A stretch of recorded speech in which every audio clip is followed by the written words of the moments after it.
Hello everyone, my Range Rover has been off the road for a month and no garage really wanted to touch it. This is peak L322 ownership. It's just been sitting outside underneath the tree, collecting dirt and cobwebs. I haven't even cleaned it yet. And yes, if you have wondered why I'm sniffing, I do somehow have a cold in May. I don't know why, it's the hottest week of the year. So why was it off the road for an entire month? Well, take a listen. So to my ears, that sounded like a belt.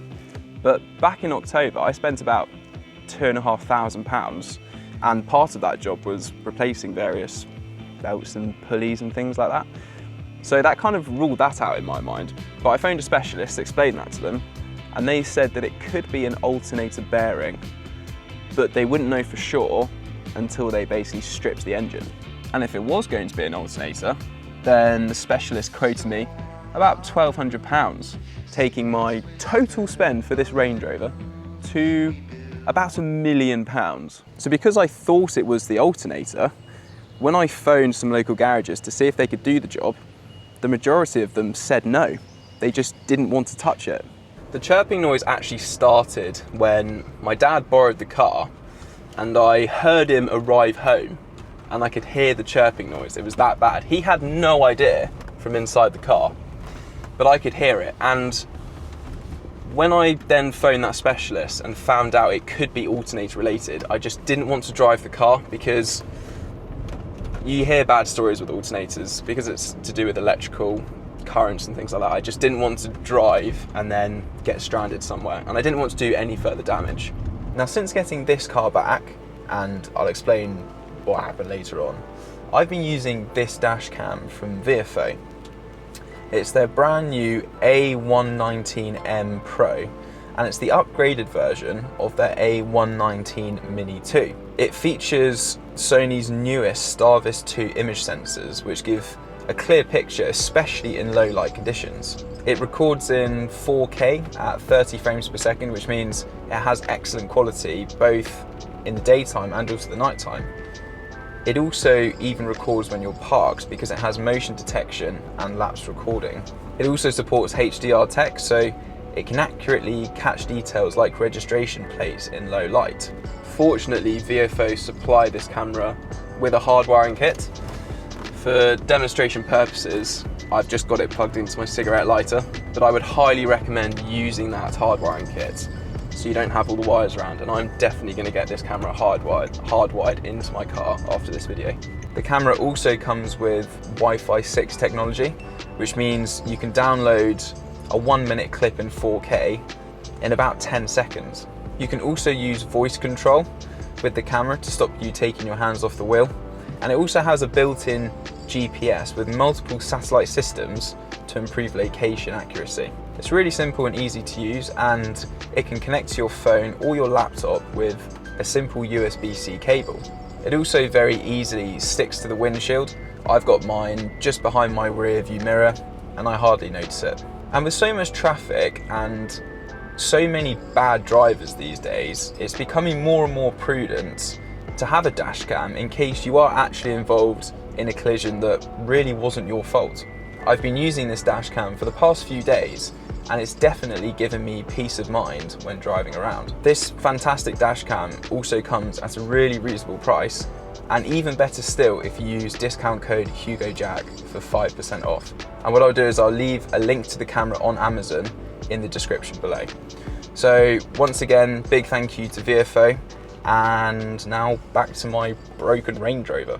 But actually, first to the Maserati, because since the Range Rover was off the road for a month, I had to daily drive the old Maserati. And that was brilliant, don't get me wrong. I thoroughly enjoyed driving that car every day. It was comfortable, it has a fantastic engine, but that car was also booked into the workshop for a few jobs, which I will explain in a later video. Plus, it's a Maserati. It's a 19-year-old Italian exotic. I love driving it, but there was always a thought in the back of my mind that something could go potentially horrendously wrong. But fortunately, nothing did. But since the Maserati was pre-booked into the garage for some jobs, for a period of time, I was actually 2-0 down. Neither of my two cars were on the road, and that was a problem. So when my local specialist could finally get me in to do the job, they realised it actually wasn't the alternator. It was in fact, the invoice says to strip front end, replace rib belt, water pump and belt idler. And with 4 hours labour, that came to a total of £628.44. So pretty much half what the alternator would have cost, which I was actually quite pleased with. Although it was probably my fault just assuming it was the alternator when I was phoning the other garages, because I had to wait until this guy was free to look at the car, and that took a long time. That was probably my fault. Anyway, the job is done. But this exact situation highlights the problem with these cars, because if you're looking to buy one of these and it's going to be your only car, then you must expect that things like this happen, that it could be off the road for a while. Maybe not for a month like me, but expect at least a week or two.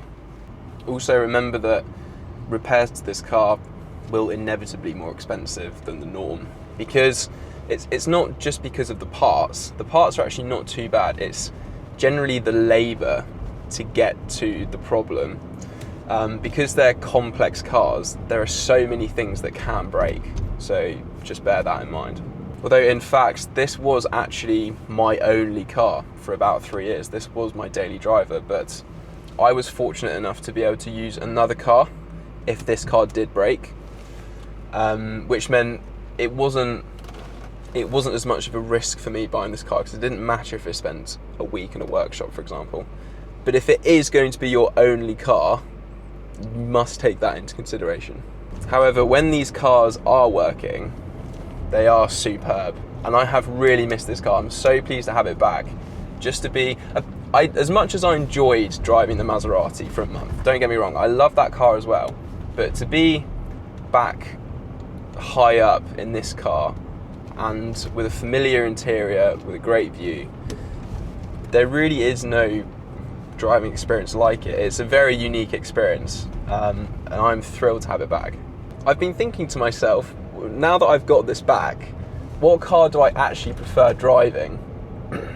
And I know that might sound like a foregone conclusion, like Maserati versus Range Rover, but I don't know, there's just something about, I really like the Maserati, of course. It's got an amazing engine, it's cool, but in terms of actually driving the car every day, I don't know.